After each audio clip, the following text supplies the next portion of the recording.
ಬೆಳಕಿನ ಜೀವನವನ್ನು, ಬೆಳಕಿನ ಸತ್ಯವನ್ನು ತಿಳಿಸ್ಕೊಡೋದು ಆಧ್ಯಾತ್ಮ ಗುರುಗಳು. ಆ ಮನುಷ್ಯ ಜನ್ಮಕ್ಕೆ ಮಾತ್ರ ತನ್ನಲ್ಲಿರೋ ದೈವತ್ವವನ್ನು ತಿಳಿಲಿಕ್ಕಾಗತ್ತೆ, ಪ್ರಾಣಿಗಳಿಗೆ ಧ್ಯಾನ ಮಾಡಲಿಕ್ಕಾಗತ್ತೆ. ಆ ತತ್ವವನ್ನು ಇಡೀ ಜಗತ್ತಿಗೆ ಕೊಟ್ಟರು. ಕೊನೆಗೆ ಸಿಕ್ಕ ತತ್ವ ಯಾವುದು? ಹ್ಯುಮ್ಯಾನಿಟಿ. ಒಂದು ಜೀವವನ್ನು ಪೂರ್ಣ ಮಾಡುವಲ್ಲಿ ಗುರುವಿನ ಸ್ಥಾನ ಅತಿ ದೊಡ್ಡದು.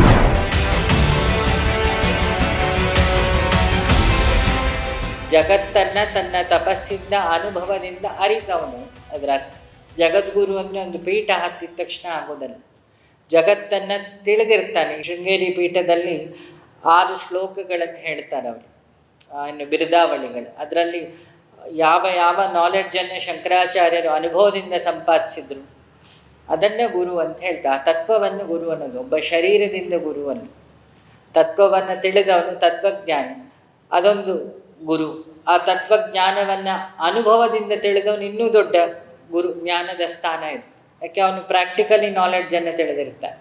ಥಿಯರಿಯನ್ನು ಅಧ್ಯಯನ ಮಾಡೋದಾಯಿತು, ಥಿಯರಿಯನ್ನು ಪ್ರಾಕ್ಟಿಕಾಲಿಟಿಗೆ ಇಳಿಸೋದಾಯಿತು. ಪ್ರಾಕ್ಟಿಕಾಲಿಟಿಗೆ ಇಳಿಸಿದ ಮೇಲೆ ಲೋಕದಲ್ಲಿ ಏನೆಲ್ಲ ಅದರ ಇಂಪ್ಯಾಕ್ಟ್ ಇದೆ. ಸಣ್ಣ ಎಕ್ಸಾಂಪಲ್, ಬಸವಣ್ಣನ ತಗೊಳ್ಳುವ. ಬಸವಣ್ಣ ನಾಲೆಡ್ಜನ್ನು ಸಂಪಾದಿಸಿದ್ರು ಶಿವಯೋಗದ ಮೂಲಕ, ಜೊತೆಗೆ ಸೋಷಿಯಲ್ ರಿಫಾರ್ಮರ್ ಮೂಲಕ.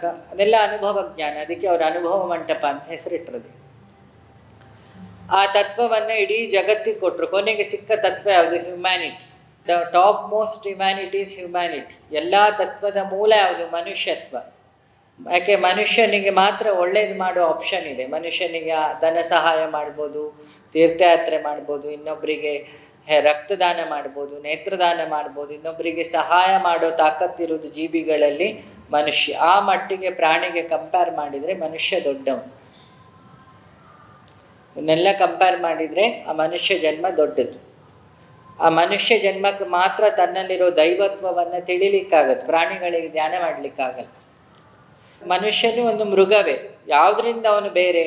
ಅವನಿಗೆ ಧರ್ಮಾಚರಣೆ ಮಾಡಲಿಕ್ಕಾಗತ್ತೆ. ಈ ಧರ್ಮಾಚರಣೆಯನ್ನು ಹೇಳಿಕೊಡೋದು ಯಾರು? ಅದು ಗುರು. ಮನುಷ್ಯನಿಗೆ ಚಿಂತನೆಗೆ ಹಾಕೋದು ಯಾರು? ಗುರು. ಒಂದು ಪ್ರಾಬ್ಲಮ್ ಬಂತು, ಆ ಪ್ರಾಬ್ಲಮನ್ನು ಸಾಲ್ವ್ ಮಾಡಬೇಕು. How to analyse. ಚಿಂತನೆ ಆದಾಗ ಲೌಕಿಕ, ಪಾರಮಾರ್ಥಿಕ. ಇದನ್ನು ರಮಣ ಮಹರ್ಷಿಗಳೇ ಹೇಳ್ತಾರೆ. ನಾನು ಯಾರು ಅಂತ ಹುಡುಕು. ಐ ಆಮ್ ದ ಹ್ಯೂಮನ್ ಅನ್ನೋದು ಒಂದು knowledge. I am in the human body ಅನ್ನೋದು ಎರಡನೇ knowledge. Then I am the light ಅನ್ನೋದು ಥರ್ಡ್ ನಾಲೆಡ್ಜ್. ಆ ಲೈಟನ್ನು ಅನುಭವದಿಂದ ನೋಡಿ, ಆ ಬೆಳಕನ್ನು ಸ್ವತಃ ಅರಿತು ಬೆಳಕಾಗಿ ಜೀವನ ಮಾಡೋದು ಉಂಟಲ್ಲ, ಅದು ಟಾಪ್ ಮೋಸ್ಟ್ ನಾಲೆಡ್ಜ್. ಈ 4 ಕೆಟಗರಿಗೆ 4 ಗುರುಗಳಿದ್ದಾರೆ. ಒಂದು ಭೌತಿಕವಾಗಿ ಬರೋ ಗುರುಗಳು, ತಾಯಿ, ತಂದೆ, ಸ್ಕೂಲಲ್ಲಿ ಪಾಠ ಮಾಡೋರು, ನಮಗೆ ಸಣ್ಣ ಸಣ್ಣ ಕೆಲಸಗಳೆಲ್ಲ ಹೇಳಿಕೊಟ್ಟವರು, ಫ್ರೆಂಡ್ಸ್, ಎಲ್ಲರೂ ಗುರುಗಳೇ.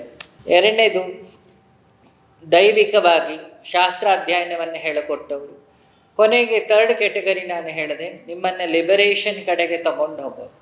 ಈ ಎಲ್ಲ ಮೋಹ, ಮಮಕಾರಗಳು, ಅಹಂಕಾರವನ್ನು ಬಿಟ್ಟಾಗ ಇದೆಲ್ಲ ಸೇರ್ಕೊಂಡಿದ್ದಾವೆ. ಹೇಗೆ ಸ್ಟ್ರೋಲ್ ನಾನು ಮೈ ಮೇಲೆ ಹಾಕ್ಕೊಂಡಿದ್ದೀನಿ, ಜುಬ್ಬ ನಾನು ಮೈ ಮೇಲೆ ಹಾಕ್ಕೊಂಡಿದ್ದೀನಿ, ಹುಟ್ಟುತ್ತಾ ಇದೆಯಲ್ಲ ಇನ್ನೇನು. ಆಮೇಲೆ ನಾನು ಇದನ್ನು ಆರೋಪ ಮಾಡಿಕೊಂಡು, ಹಾಗಾದರೆ ನಾನು ಶುರು ಇದ್ದಿದ್ದು ದಿಗಂಬರ ಅವಸ್ಥೆಯಲ್ಲಿ. ನನ್ನ ಒಳಗಿರೋ ಜೀವ ಅದು ದಿಗಂಬರವೇ. ಅದು ಹೆಣ್ಣು ಅಲ್ಲ, ಗಂಡು ಅಲ್ಲ. ಬೆಳಕಿಗೆ ಯಾವ ಲಿಂಗ ಉಂಟು? ಯಾವ ಲಿಂಗ ಇಲ್ಲ. ಅದು ಬೆಳಕಷ್ಟೇ. ಆ ಬೆಳಕಿನ ಜೀವನವನ್ನು, ಬೆಳಕಿನ ಸತ್ಯವನ್ನು ತಿಳಿಸ್ಕೊಡೋದು ಆಧ್ಯಾತ್ಮ ಗುರುಗಳು. ಅಲ್ಲಿ ಗಾಯತ್ರಿ ಜಪ ಇರ್ಬೋದು, ಧ್ಯಾನ ಇರ್ಬೋದು, ಶಿವಯೋಗ ಇರ್ಬೋದು. ಯಾಕೆ ಬೆಳಕನ್ನೋದು ಒಂದು ತತ್ವ. ಆ ತತ್ವವನ್ನು ನಾನಾ ನಾಲೆಡ್ಜಿಂದನೂ ಕಲಿಬೋದು. ಅದು ನಮ್ಮ ಸ್ಕಾಲರ್, ನಮ್ಮ ಚಾಯ್ಸ್ ಮೇಲೆ ಡಿಪೆಂಡೆಂಟ್. ಸೇವೆಯಿಂದ ಹೋದವರು ಮದರ್ ತೆರೇಸಾ, ಬಸವಣ್ಣ ಎಲ್ಲ ಇದ್ದಾರೆ. ಅನುಭವ ಸಿದ್ಧಾಂತದಿಂದ, ತಪಸ್ಸಿಂದ ಹೋದವರು ಹಲವರಿದ್ದಾರೆ. ಅಧ್ಯಯನ ಅನುಷ್ಠಾನದಿಂದ ಹೋದವರು ಆಚಾರ್ಯತ್ರಯರಿದ್ದಾರೆ. ಕ್ರಿಯಾಯೋಗದಿಂದ ಹೋದವರು ಮಹಾ ಅವತಾರ್ ಬಾಬಾಜಿ ಇದ್ದಾರೆ. ಸೇವೆ ಮತ್ತು ಪ್ರಾರ್ಥನೆಯಿಂದ ಹೋದವರು ಗಾಂಧೀಜಿ ಇದ್ದಾರೆ. ರಾಜಯೋಗದಿಂದ ಹೋದವರು ನಿತ್ಯಾನಂದ ಭಗವಾನರಿದ್ದಾರೆ.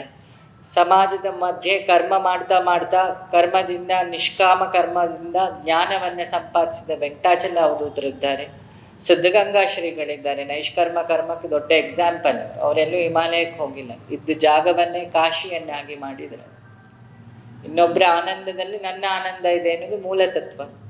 ನೀನು ಆನಂದವನ್ನು ಹಂಚಲಿಕ್ಕೆ ಹುಟ್ಟಿದವನು ಅಂತ ಹೇಳೋನು ಜ್ಞಾನಿ. ಅದು ಟಾಪ್ ಮೋಸ್ಟ್ ಗುರುಗಳಲ್ಲಿ ಬರ್ತಾರೆ. ಸೊ ಈಜು ಕಲಿಬೇಕಾದ್ರೆ ಹೇಗೆ, ಯಾರ ಸಹಾಯ ಬೇಕು, ಅದಕ್ಕೆ ಗುರು ಅಂತ ಹೇಳ್ಬೋದು. ಪ್ರಾಣಿ ಪಕ್ಷಿ ಎಲ್ಲ ಕಲ್ತಿದೆ. ಪ್ರಾಣಿ ಪಕ್ಷಿ ಅದರ ತಾಯಿಯನ್ನು ನೋಡಿ ಕಲಿಯುವುದು, ಅದಾಗೆ ಕಲಿಯಂತೆ. ಅದರ ತಾಯಿ ತೋರಿಸ್ಕೊಡುತ್ತೆ ನೀರಿಗೆ ಬಿದ್ದು, ಆಮೇಲೆ ಅದರ ಮರಿಯನ್ನು ನೀರಿಗೆ ಬೀಳಿಸುತ್ತೆ. ಹಾಗಾಗಿ ಒಂದು ಜೀವವನ್ನು ಪೂರ್ಣ ಮಾಡುವಲ್ಲಿ ಗುರುವಿನ ಸ್ಥಾನ ಅತಿ ದೊಡ್ಡದು. ಉಳಿದ ಎಲ್ಲ ಗುರುಗಳು ನಾನು ಕ್ಯಾಟಗರೈಸ್ ಮಾಡಿ ಹೇಳಿದೆ ಏನೆಲ್ಲ ಅಗತ್ಯ ಇದೆ ಅಂತ. ಸೊ ಹಾಗಾಗಿ ಒಬ್ಬ ಪ್ರತಿ ಜೀವಿಗೂ ಅವನ ಪೂರ್ಣತೆಗೆ ಸೂರ್ಯನ ಬೆಳಕಿದ್ದ ಹಾಗೆ ಗುರುವಿನ ಸ್ಥಾನ. ಕತ್ತಲೆಯಿಂದ ಬೆಳಕಿನ ಕಡೆಗೆ ನಮ್ಮನ್ನು ಕೈ ಹಿಡಿದು ಕರ್ಕೊಂಡು ಹೋಗೋ ತತ್ವ ಗುರು, ಅದು ಶರೀರ ಅಲ್ಲ. ಆ ತತ್ವ ತಾಯಿ ಮೂಲಕವೂ ಬರ್ಬೋದು, ತಂದೆ ಮೂಲಕ ಬರ್ಬೋದು, ಫ್ರೆಂಡ್ಸ್ ಮೂಲಕ ಬರ್ಬೋದು, ಗೈಡ್ ಮಾಡೋ ಲೆಕ್ಚರ್ ಮೂಲಕ ಬರ್ಬೋದು, ಯೂನಿವರ್ಸಿಂದನೂ ಬರ್ಬೋದು. ಕ್ರಿಯೇಷನ್ ಇಸ್ ದ ಗುರು ಅಲ್ವಾ? ಕ್ರಿಯೇಟರ್ನ ತಿಳಿಲಿಕ್ಕೆ ಕ್ರಿಯೇಷನ್ನ ತಿಳಿಬೇಕಂತೆ. ಕ್ರಿಯೇಷನ್ನ ಭಾಷೆ ಅದು ಸೈಲೆನ್ಸ್.